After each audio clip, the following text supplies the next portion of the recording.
ধর্মকে কেন্দ্র করে উন্মাদনা ও বিভাজন তৈরির অপচেষ্টা চলছে বললেন মির্জা ফখরুল। ষড়যন্ত্রের বিষয়ে সরকার ও ছাত্র জনতাকে সজাগ থাকার আহ্বান রাজনীতিকদের। জিয়া চ্যারিটেবল ট্রাস্ট ও বড়পুকুরিয়া দুর্নীতি মামলায় খালাস পেলেন বেগম খালেদা জিয়া। কর ফাঁকি ও চাঁদাবাজির মামলায় তারেক রহমানকে অব্যাহতি।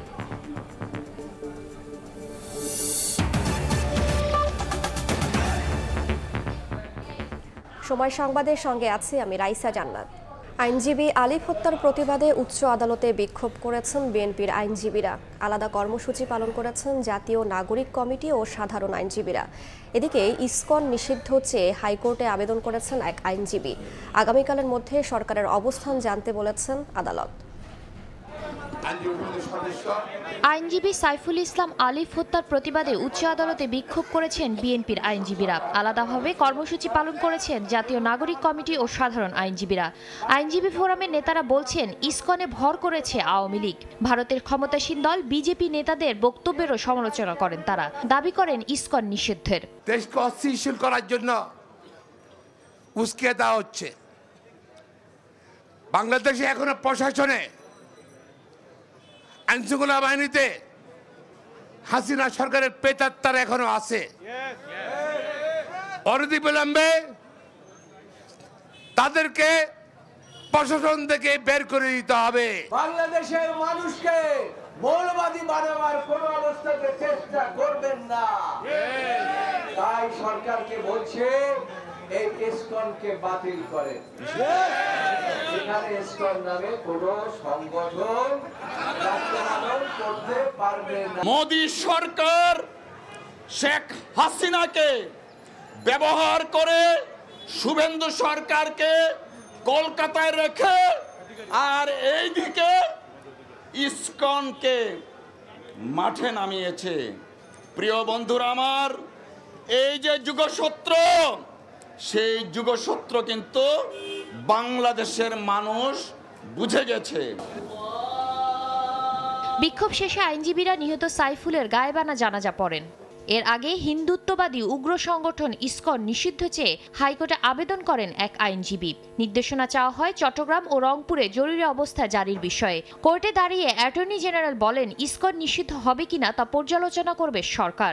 ইসকনের ইস্যুটা এটা দুর্ভাগ্যজনক। যে আইনজীবী এটা এনেছেন তার হৃদয়ে যে রক্তক্ষরণ হচ্ছে, এই রক্তক্ষরণ বাংলাদেশের 18 কোটি মানুষের হৃদয়েই হচ্ছে। এই ঘটনা একটি ক্রিমিনাল অফেন্স। সরকার গুরুত্ব সহকারে এই ঘটনাটিকে দেখছেন এবং এইটার যথাযথ আইনি পদক্ষেপ সরকার নেবেন। এই সংগঠন রেজিস্টার্ড কিনা, এই সংগঠন নিষিদ্ধ হবে কিনা, এই সংগঠনের বিরুদ্ধে কি ব্যবস্থা নেওয়া হবে, এই সংগঠনের অস্তিত্ব কি, এই সবগুলো বিষয় সরকারের পলিসি ডিসিশন এবং সরকার এটা খোঁজ খবর নিয়ে যথাযথ আইনিভাবে এটাকে দেখবেন। বৃহস্পতিবার ইসকন নিষিদ্ধের বিষয়টি ফের উঠবে উচ্চ আদালতে, জানাতে হবে সরকারের অবস্থান। শাতিলা শারমিন, সময় সংবাদ, ঢাকা। ধর্মকে কেন্দ্র করে দেশে উন্মাদনা তৈরি হওয়ায় উদ্বেগ প্রকাশ করেছেন বিএনপি মহাসচিব মির্জা ফখরুল ইসলাম আলমগীর। দুপুরে জাতীয় প্রেস ক্লাবে এক অনুষ্ঠানে অংশ নিয়ে তিনি আরও বলেন, 3 মাস যেতে না যেতেই অনেকের আসল চেহারা বেরিয়ে এসেছে। বিভাজন তৈরি করে দেশকে অস্থিতিশীল করার ষড়যন্ত্র চলছে। ক্ষুব্ধ প্রতিক্রিয়া জানালেন বিএনপি মহাসচিব মির্জা ফখরুল ইসলাম আলমগীর। বললেন, 3 মাস না যেতেই অনেকের আসল চেহারা বেরিয়ে এসেছে। বিভাজন তৈরি করে দেশকে অস্থিতিশীল করার ষড়যন্ত্র করছে দেশের শত্রুরা। আমরা খুব চিন্তিত, উদ্বিগ্ন, ভয়াবহভাবে উদ্বিগ্ন। আপনি চিন্তা করতে পারেন, ধর্মকে কেন্দ্র করে কি উন্মাদনা শুরু হয়েছে। 3টে মাস হয়নি এখনো। এই 3টে মাসের মধ্যেই আমাদের সেই আসল চেহারা বেরিয়ে আসতে শুরু করেছে। এইরকম চেহারা নিয়ে কোনোদিনই সাফল্য অর্জন করা যায় না। আমার নিজের ঘরেই যদি আপনার সেই বিভাজন থেকে যায়, বিভেদ থেকে যায়, আমি সেটা কখনোই ঠিক করতে পারবো না। দায়িত্বশীল ব্যক্তিরা দায়িত্বজ্ঞানহীন বক্তব্য দিচ্ছে মন্তব্য করে বিএনপি মহাসচিব বিভ্রান্ত তৈরি হয় এমন বক্তব্য না দিতে অন্তর্বর্তী সরকারের সংশ্লিষ্টদের আবারও সতর্ক করেন। এই ইন্টারিম গভর্নমেন্ট কিন্তু কারো দয়ার দান নয়, কেউ দয়া করে করেনি। এটাকে এই দেশের ছাত্র জনতার রক্তের উপর দিয়ে এই ইন্টারিম গভর্নমেন্ট তৈরি করা হয়েছে। পরিষ্কারভাবেই বলতে চাই, সেটা হচ্ছে যে যারা দায়িত্বে রয়েছেন, তত্ত্বাবধায়ক সরকারের দায়িত্বে রয়েছেন, তারা এমন কোনো কথা বলবেন না দয়া করে যা জনগণের মধ্যে বিভ্রান্তি সৃষ্টি করবে। একই দিন প্রেস ক্লাবের সামনে এক অবস্থান কর্মসূচিতে বিএনপি চেয়ারপারসনের উপদেষ্টা জয়নুল আবদিন ফারুক অভিযোগ করেন শেখ হাসিনা ভারতে বসে দেশবিরোধী ষড়যন্ত্রে লিপ্ত। এই সকল ষড়যন্ত্রই শেখ হাসিনা হিন্দুস্তান থেকে বসে বসে করা শুরু করে। সেই শেখ হাসিনা এখন বাংলাদেশে নাই প্রিয় ভাইরা, কিন্তু বাংলাদেশে আবারও তার প্রেতাত্মা তার লোকজন ষড়যন্ত্র শুরু করেছে। সামান্য একটা বিষয় নিয়ে আজকে আমার এক বন্ধুকে প্রাণ দিতে হয়েছে। দেশে চলমান অস্থিরতা ও সব ষড়যন্ত্র মোকাবেলায় সকল শ্রেণী পেশার মানুষকে ঐক্যবদ্ধ থেকে প্রতিরোধ গড়ে তোলার আহ্বান জানান বিএনপি নেতারা। আসুন আর অস্থিরতা নয়। আহমেদ সালেহীন, সময় সংবাদ, ঢাকা। সংস্কার কাজ ব্যাহত করতে সহিংস পরিস্থিতি তৈরির ষড়যন্ত্র চলছে এমন মন্তব্য করে সব অপচেষ্টা রুখতে সরকারকে শক্তি প্রয়োগের আহ্বান জানিয়েছেন গণতন্ত্র মঞ্চের নেতারা। তোপখানা রোডে গণতন্ত্র মঞ্চের কেন্দ্রীয় কার্যালয়ে সংবাদ সম্মেলনের আয়োজন করে গণতন্ত্র মঞ্চ। বুধবার সকালে দেশে চলমান পরিস্থিতি নিয়ে কথা বলেন বিভিন্ন রাজনৈতিক দলের নেতারা। বাংলাদেশে বর্তমানে যে পরিস্থিতি তৈরি হয়েছে, সংস্কার কাজ ব্যাহত করতেই সহিংস পরিস্থিতি সৃষ্টি করা হচ্ছে উল্লেখ করে অপচেষ্টা রুখতে সরকারকে প্রাতিষ্ঠানিক শক্তি প্রয়োগের আহ্বান জানান গণসংহতি আন্দোলনের প্রধান সমন্বয়ক। আমরা সরকারের প্রতি আহ্বান জানাবো যে এই ঘটনাগুলো প্রতিরোধ করার জন্য রাষ্ট্রের যতটুকু শক্তি আছে সেটাকে সর্বতোভাবে নিয়োগ করার জন্য। জাতীয় সার্বভৌমত্ব রক্ষার লড়াই আমাদের সামনে গণতন্ত্র রক্ষার লড়াই, আমাদের সামনে অভ্যুত্থানের সমস্ত অর্জনকে একটা বাস্তব এবং সাফল্যমণ্ডিত একটা পরিণতিতে নিয়ে যাওয়ার লড়াই। বাংলাদেশ নিয়ে ষড়যন্ত্র ও চলমান অস্থিরতা নিয়ন্ত্রণে অন্তর্বর্তী সরকারকে কঠোর হওয়ার পাশাপাশি অভ্যুত্থানকারী জনতাকে সজাগ থাকার আহ্বান জানান বিপ্লবী ওয়ার্কার্স পার্টি ও নাগরিক ঐক্যের নেতারা। সরকারকে প্রশ্নবিদ্ধ করবারও নানা অপতৎপরতা আমরা লক্ষ্য করি। সুতরাং আমরা চাইব যে এটা একদিকে যেমন প্রশাসনিকভাবে তাদেরকে আস্থায় নিয়ে আমাদের যে উত্তেজনাকর যে পরিস্থিতি এগুলোকে তারা সমাধান করবেন, আলাপ আলোচনা করে সংকটগুলোকে সমাধান করবেন। যারা যারা বিগত স্বৈরাচার বিরোধী আন্দোলন করেছেন, যারা এই দেশে একটা সত্যি সত্যি গণতন্ত্রের চর্চা করতে চান, গড়ে তুলতে চান, অব্যাহত রাখতে চান, তারা সবাই মিলে এই অপতৎপরতা রুখে দাঁড়ানো দরকার। ফ্যাসিস্টের দেশি বিদেশি অনুসারীরা দেশকে অস্থিতিশীল করতে তৎপর বলেও জানান বক্তারা। সতর্ক থাকার জন্য বলবো। আয়েশা সিদ্দিক সামিয়া, সময় সংবাদ, ঢাকা। জিয়া চ্যারিটেবল ট্রাস্ট দুর্নীতি মামলায় বিএনপি চেয়ারপারসন বেগম খালেদা জিয়ার খালাস দিয়েছেন হাইকোর্ট। দুদকের আইনজীবী বলছেন দুর্নীতির কোনো প্রমাণ মেলেনি সাক্ষ্য প্রমাণে। এদিকে বড়পুকুরিয়া কয়লা খনি দুর্নীতির মামলা থেকে খালেদা জিয়াকে অব্যাহতি দিয়েছেন বিশেষ জজ আদালত। এছাড়া কর ফাঁকি ও চাঁদাবাজির মামলায় খালাস দেওয়া হয়েছে তারেক রহমানকে। 2018 সালের 29 অক্টোবর জিয়া চ্যারিটেবল ট্রাস্ট দুর্নীতি মামলায় বেগম খালেদা জিয়াকে 7 বছরের কারাদণ্ড দেন ঢাকার 5 নম্বর বিশেষ আদালত। রায়ে জেল ছাড়াও বেগম জিয়াকে জরিমানা করা হয় 10 লাখ টাকা। পরে এ রায়ের বিরুদ্ধে আপিল করেন বিএনপি চেয়ারপারসন। 5 আগস্ট রাজনৈতিক পট পরিবর্তনের পর আপিল শুনানির উদ্যোগ নেয় তার আইনজীবীরা। বুধবার শুনানি শেষে সব আসামিকে খালাস দেন উচ্চ আদালত। দুদক আইনজীবীও বলছেন দুর্নীতির কোনো প্রমাণ মেলেনি সাক্ষ্য প্রমাণে। ওই যেটা অ্যালিগেশন যে কোনো উৎস পাওয়া যায় নাই, এটা আসলে এটা একটা ভেগ অ্যালিগেশন টাইপের হয়ে গেছে। টোটাল কেসে একটা কোথাও নাই যে ক্ষমতার অপব্যবহার হয়েছে। এই সম্বন্ধে কোনো এভিডেন্স নাই। এর অর্থই হল এই মামলাটি রাজনৈতিক উদ্দেশ্য প্রণোদিতভাবে করেছেন। বিচারিক আদালতে এ মামলার শুনানিতে সাবেক প্রধানমন্ত্রী বেগম খালেদা জিয়া বলেছিলেন সৃষ্টিকর্তার পরই বিচারকদের অবস্থান, তিনি যেন অবিচারের শিকার না হন। খালাসের পর সে কথাই স্মরণ করিয়ে দেন তার আইনজীবীরা। সর্বোচ্চ বিচারক মহান আল্লাহ তাআলা, তারপরে আপনারা যদি আজকে অবিচার করেন আরেকদিন আপনারাও বিচারের মুখোমুখি হতে হবেন। সেই আর্জটা আল্লাহ শুনেছেন এবং তিনি আজকে ন্যায় বিচার পেলেন সমস্ত আসামির খালাস। এদিকে বড়পুকুরিয়া কয়লা খনি দুর্নীতি মামলা থেকে অব্যাহতি পেয়েছেন বিএনপি চেয়ারপারসন বেগম খালেদা জিয়া। খালাস পেয়েছেন সাবেক মন্ত্রী আলতাফ হোসেন চৌধুরী, ডক্টর খন্দকার মোশাররফ হোসেনও। বুধবার ঢাকা বিশেষ জজ আদালত 3 এ আদেশ দেন। মিথ্যা, বানোয়াট, কনকক্টেড এবং প্রতিহিংসামূলক মামলা এবং এই গত 16 বছর এই মামলার ঘানি আমরা টেনেছি। নির্বাচনের কর্মসূচিকে তারা অতি দ্রুত সমাপ্ত করে এদেশে একটি নির্বাচনের রোডম্যাপ দিক। আর নির্বাচনই একমাত্র এই সকল সংকট বর্তমানে যে আছে তার সমাধান করতে পারবে। এছাড়া কর ফাঁকি ও চাঁদাবাজির মামলায় বিএনপির ভারপ্রাপ্ত চেয়ারম্যান তারেক রহমানকে অব্যাহতি দিয়েছেন আদালত। শাতিলা শারবিন, সময় সংবাদ, ঢাকা। যুক্তরাষ্ট্রের ভিসার জন্য ঢাকার মার্কিন দূতাবাসে গেলেন BNP chairperson Begum Khaleda Zia. Visa প্রক্রিয়ার অংশ হিসেবে তিনি বায়োমেট্রিক ডেটা দিয়েছেন। এ সময় তার সঙ্গে সৌজন্য সাক্ষাৎ করেছেন ঢাকায় নিযুক্ত দেশটির ভারপ্রাপ্ত রাষ্ট্রদূত মেগান বোল্ডিন। ঢাকায় মার্কিন দূতাবাসে প্রবেশ করছে সাবেক প্রধানমন্ত্রী ও বিএনপি চেয়ারপারসন বেগম খালেদা জিয়ার গাড়িবহর। দুপুর প্রায় 2:30টার দিকে হঠাৎ দূতাবাসে বিএনপি নেত্রীর আগমনে আলোচনায় আসে বিষয়টি। যুক্তরাষ্ট্রের ভিসার জন্য দীর্ঘ সময় পর দূতাবাসে গেলেন বেগম খালেদা জিয়া। ভিসা প্রক্রিয়ার অংশ হিসেবে দিলেন বায়োমেট্রিক ডেটা। প্রায় 40 মিনিট সেখানে অবস্থান করেন বিএনপি চেয়ারপারসন। এ সময় তার সঙ্গে সৌজন্য সাক্ষাৎ করেন ঢাকায় নিযুক্ত যুক্তরাষ্ট্রের ভারপ্রাপ্ত রাষ্ট্রদূত মেগান বোল্ডিন। বিকেল 3টার পর বিএনপি নেত্রীর গাড়িবহর বারিধারা থেকে গুলশানের বাসভবনের দিকে যায়। এর আগে গত 8ই নভেম্বর যুক্তরাজ্যের ভিসা নিয়েছেন বিএনপি নেত্রী। দেশটির একটি হাসপাতালে তার চিকিৎসার কথা রয়েছে, তবে প্রয়োজনে তাকে আমেরিকায় যেতে হতে পারে বলে জানিয়েছেন চেয়ারপারসনের ব্যক্তিগত চিকিৎসকরা। কথা রয়েছে তার লিভার প্রতিস্থাপনের। সাবেক এই প্রধানমন্ত্রী দীর্ঘদিন ধরে আর্থাইটিস, ডায়াবেটিস, উচ্চ রক্তচাপ, কিডনি ও লিভার সিরোসিস সহ নানা শারীরিক জটিলতায় ভুগছেন। জুম্মান সাদিক জ্যাভলিন, সময় সংবাদ, ঢাকা। শ্রমিক অসন্তোষ দূর করতে আরও কিছু সময় প্রয়োজন জানিয়ে শ্রম ও কর্মসংস্থান উপদেষ্টা বলেছেন, সংকট সমাধানে প্রয়োজনে সর্বোচ্চ ঝুঁকি নিতেও প্রস্তুত তিনি।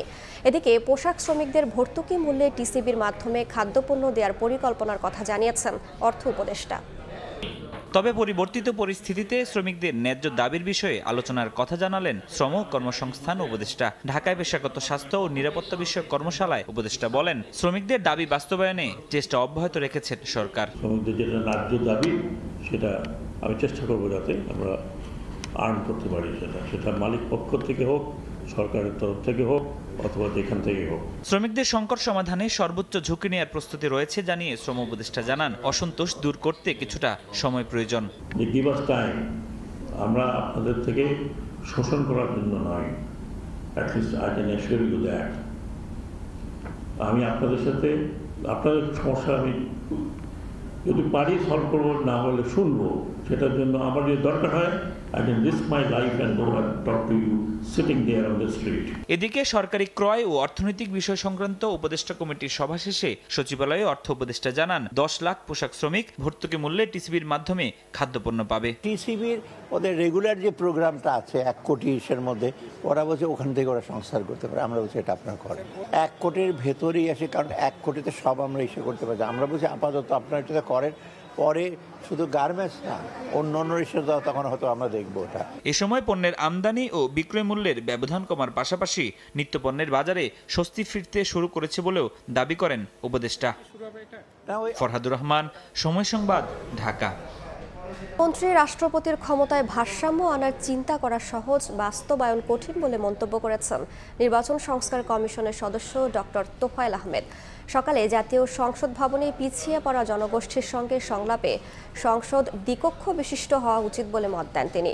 কমিশনের প্রধান বদিউল আলম মজুমদার বলেন, আইনের শাসন প্রতিষ্ঠা করা গেলে সমাজের বৈষম্য দূর হবে। সংলাপে সারা দেশ থেকে আসা প্রতিনিধিরা নির্দলীয় প্রতীকে স্থানীয় নির্বাচন, ভোটে কালো টাকার প্রবাহ বন্ধ সহ বেশ কিছু প্রস্তাব তুলে ধরেন। নির্বাচন ব্যবস্থার সংস্কারের উদ্দেশ্যে আলোচনার আয়োজন কমিশনের। বুধবার সকালে জাতীয় সংসদ ভবনের ক্যাবিনেট কক্ষে এই আয়োজনে অংশ নেন আদিবাসী ও পিছিয়ে পড়া জনগোষ্ঠীর প্রতিনিধিরা। প্রথমবার সংসদ ভবনে সংলাপের আমন্ত্রণ পেয়ে উচ্ছ্বসিত অনেকে। আমি ক্লাস 3 পর্যন্ত বেঞ্চে বসতে পারিনি, আর আজকে আমি সংসদ ভবনে এখানে একটা ক্যাবিনেটে এসে বসছি। এটাও একটা আমার সৌভাগ্যের ব্যাপার। আদিবাসীদের জন্য সংরক্ষিত আসন, ভোটের নিরাপত্তা নিশ্চিতকরণ, প্রতিবন্ধীদের জন্য ভিন্ন ব্যালট ব্যবস্থার দাবি জানান প্রতিনিধিরা। ভোটার তালিকায় পুরুষ, নারী এবং অন্যান্য যে অপশনটা এটা নিশ্চিত করা, তরুণ ভোটার বা প্রথমবার ভোটারদের অন্তর্ভুক্তি বাড়ানো। আদিবাসীকে আমরা সত্যিকার অর্থে তাদের ভোটের অধিকার আছে, তারা রাষ্ট্র চালাতে পারে বা তারা সিদ্ধান্ত দিতে পারে, এইটা আমরা আসলে মনে প্রাণে বিশ্বাস করি কিনা। ভোটের পরেও নির্যাতনগুলো যেগুলো হয় সেগুলো নারীদের উপরেই বেশি হয়। সমতলে আমরা এত পিছিয়ে আছি, আমাদের কোনো প্রতিনিধি নাই, আমাদের কোনো মন্ত্রণালয় নাই, আমাদের কোনো এমপি নাই, সেগুলো কিভাবে আমরা পেতে পারি আমাদেরকে এগিয়ে নেওয়ার জন্য। পার্বত্য অঞ্চলের লোকজন আসলে ভোটার এন্ড সিভিক এডুকেশনটা কি আমরা আসলে উই ডোন্ট নো, আমরা এই বিষয়ে আসলে মূল সচেতন না। দাবি ওঠে নির্দলীয় প্রতীকে স্থানীয় সরকার নির্বাচন করার পাশাপাশি দ্বিকক্ষ বিশিষ্ট সংসদের দাবি জানান পিছিয়ে পড়া জনগোষ্ঠীর প্রতিনিধিরা। দ্বিকক্ষ বিশিষ্ট সংসদের পক্ষে মত দিলেও রাষ্ট্রপতি ও প্রধানমন্ত্রীর ক্ষমতার ভারসাম্য বাস্তবায়ন কঠিন বলে মন্তব্য করেন সংস্কার কমিশনের সদস্য ডক্টর তোফায়েল আহমেদ। প্রধানমন্ত্রী এবং প্রেসিডেন্টের ভারসাম্য রাখতে হবে, এটা বলা খুব সহজ। সব সরাসরি নির্বাচন করা হবে, এটাও বলা খুব সহজ, কিন্তু এগুলো ইমপ্লিমেন্ট করে এটাকে কার্যকর করা কিন্তু এত সহজ কাজ না।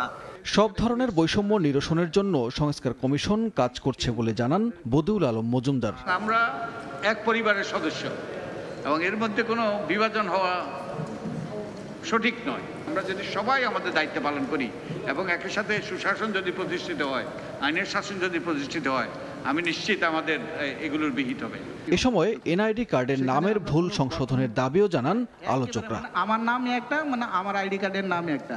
সানবীর রূপল, সময় সংবাদ, ঢাকা। অনেক ধন্যবাদ আমাদেরকে। EDF Aluminium, redefine possibilities. নারী ও শিশুদের প্রতি সহিংসতা রোধে দেশের প্রতিটি গ্রামে অন্তত 2 জন করে সমাজসেবা কর্মী নিয়োগের পরিকল্পনা করছে সরকার। সকালে রাজধানীর বিআইসিসি সম্মেলন কেন্দ্রে এক সেমিনারে একথা জানান সমাজ কল্যাণ উপদেষ্টা শারমিন এস মুর্শিদ। নারীর প্রতি সহিংসতা রোধে নিয়মিত মনিটরিং এবং অপরাধীদের বিরুদ্ধে দ্রুত সময়ে ব্যবস্থা নেওয়া জরুরি বলে উল্লেখ করেন উপদেষ্টা। নারীর প্রতি সহিংসতা রোধে ধর্মীয় নেতাদের ভূমিকা রাখার তাগিদ দেন তিনি। সেমিনারে জাতিসংঘের Bangladesh resident coordinator Gwyn Lewis, ইউরোপীয় ইউনিয়নের বাংলাদেশ মিশনের রাষ্ট্রদূত মাইকেল মিলার এবং মহিলা ও শিশু বিষয়ক মন্ত্রণালয়ের জ্যেষ্ঠ কর্মকর্তারা উপস্থিত ছিলেন। Need to sit with our religious leaders. We need to sit with them. We need them to understand sometimes what they say creates fear in the hearts of our girls. We need them to understand us as well as we need to understand them. কেমন আছে ধলেশ্বরী? এবছর পানিতে দূষণের মাত্রাই বা কত? এ প্রশ্নের উত্তর জানতে পরিবেশ অধিদপ্তরের বিভিন্ন বিভাগে যোগাযোগ করেও মেলেনি তথ্য। জানানো হয় তথ্য নিতে গুনতে হবে 8 থেকে 18,000 টাকা। বিশেষজ্ঞরা বলছেন বিশ্বায়নের এই যুগে তথ্য বিভ্রাট করে সহজ একটি বিষয়কে কঠিন করে তুলেছে অধিদপ্তর। ধলেশ্বরী নদী নিয়ে ধ্রুব ব্যানার্জির ধারাবাহিক প্রতিবেদনের দ্বিতীয় পর্ব আজ। ক্যামেরায় ছিলেন নিজামুদ্দিন ও শেখ নাহিদ।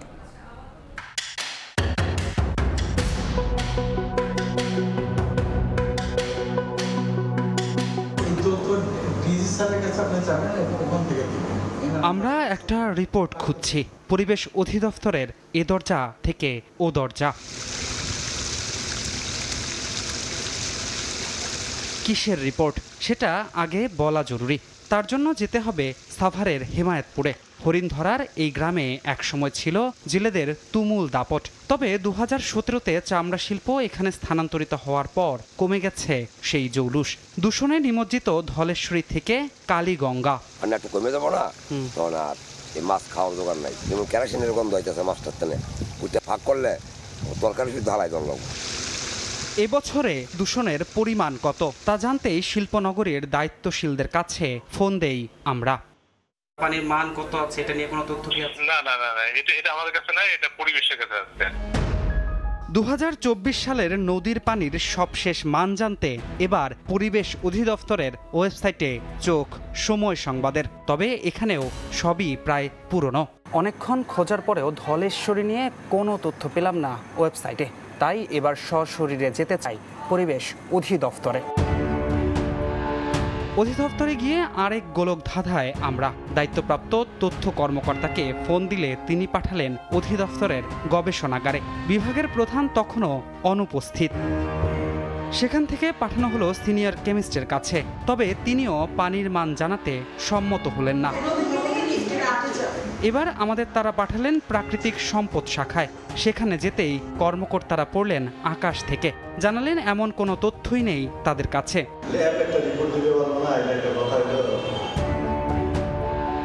আবারও ঘুরে আমাদের গন্তব্য গবেষণাগার। সেখানে এবার হুকুম হলো অপেক্ষার। 4 ঘন্টা অপেক্ষার পর আমরা আবার গবেষণাগারে। ততক্ষণে এসেছেন গবেষণাগারের প্রধান। এবার আবার নতুন চমক, তার কাছেও আমাদের প্রশ্নের কোনো উত্তর নেই। তবে সংশ্লিষ্ট একজনকে ফোন দিয়ে জানালেন নদীর পানির মান সম্পর্কে তথ্য নিতে লাগবে 8 থেকে 18,000 টাকা।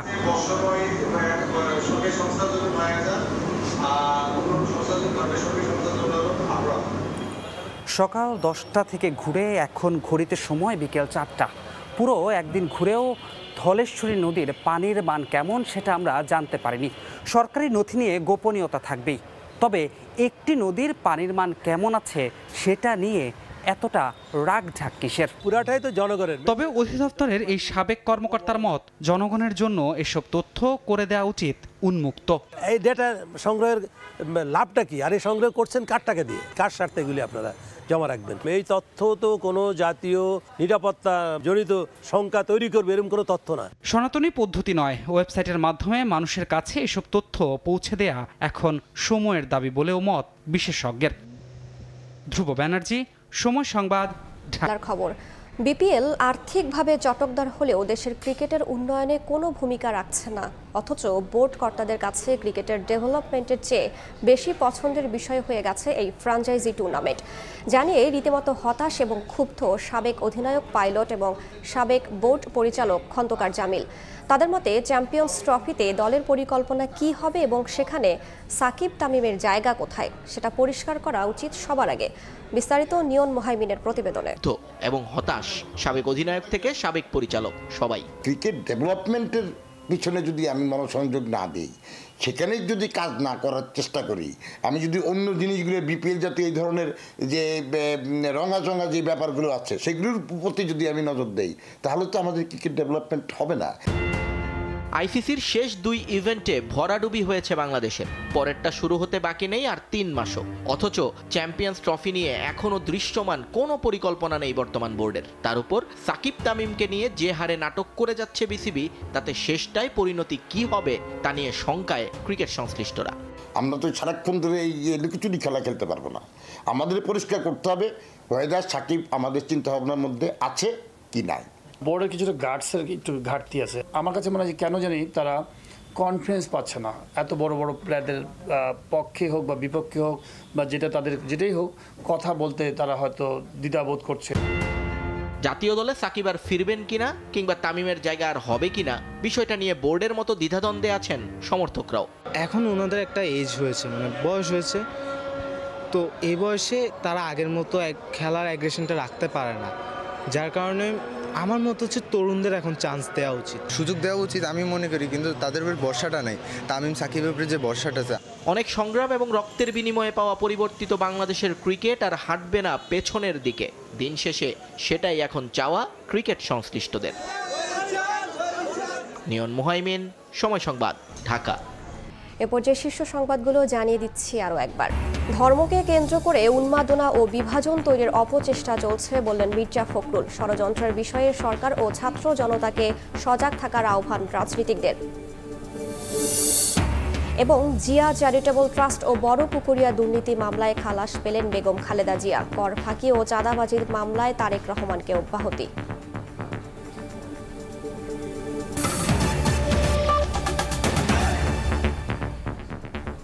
এই ছিল সময় সংবাদের, সঙ্গেই থাকুন সময়ের।